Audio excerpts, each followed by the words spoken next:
আসসালামু আলাইকুম। Global rise international থেকে আপনাদেরকে শুভেচ্ছা ও স্বাগতম।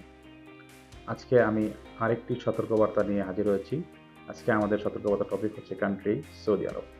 আপনি জানেন বাংলাদেশ থেকে সবচেয়ে বেশি প্রবাস যাত্রা হয় সৌদি আরবে।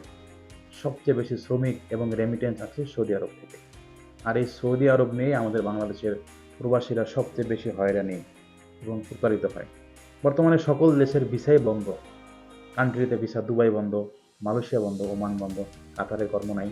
তো সৌদিতেই একমাত্র হয়ে থাকার কারণে হাজার হাজার লক্ষ লক্ষ প্রবাসী বাংলাদেশে যুব সমাজ সৌদির দিকেই মুভমেন্ট করে। আর এই জিনিসটাকে কাজে লাগিয়ে বাংলাদেশের এজেন্সিগুলো সাধারণ মানুষের সাথে অনেক প্রতারণা করে থাকে। এখানে প্রতারণার প্রথম স্টেপ হচ্ছে আপনাকে যে ভিসায় নিয়ে যাবে, যে কথায় নিয়ে যাবে, সে কাজ আপনাকে দিবে না। দ্বিতীয় হচ্ছে গিয়ে ওখানে না নেওয়ার পরে আপনাকে আকামা হবে না, বা 3 মান্থের আকামা করে আপনাকে ছেড়ে দিচ্ছে। তো এক হচ্ছে কাজের নিশ্চয়তা নাই, ২ হচ্ছে আকামার নিশ্চয়তা নাই। অনেকে কাজ হচ্ছে কিন্তু আপনাকে বেতন দিচ্ছে না। জানি আমরা সৌদিতে ম্যাক্সিমাম সকল company supplier company. Supplier company হওয়ার কারণে আপনি কাজ করার পরেও কোম্পানি বেতন নিয়ে আপনাকে বেতন দিচ্ছে না। আর অসংখ্য হাজার হাজার আমরা বিভিন্ন সময় সোশ্যাল মিডিয়াতে, টিভি প্ল্যাটফর্মে এবং প্রবাসের বিভিন্ন যে গ্রুপগুলি আছে আমরা দেখি যে শত শত কর্মী দীর্ঘদিন যাবৎ কেউ ৪ মাস, ৫ মাস, ৬ মাস থাকার পরে অবৈধ হয়ে বাংলাদেশে ধরা খেয়ে চলে আসতেছে।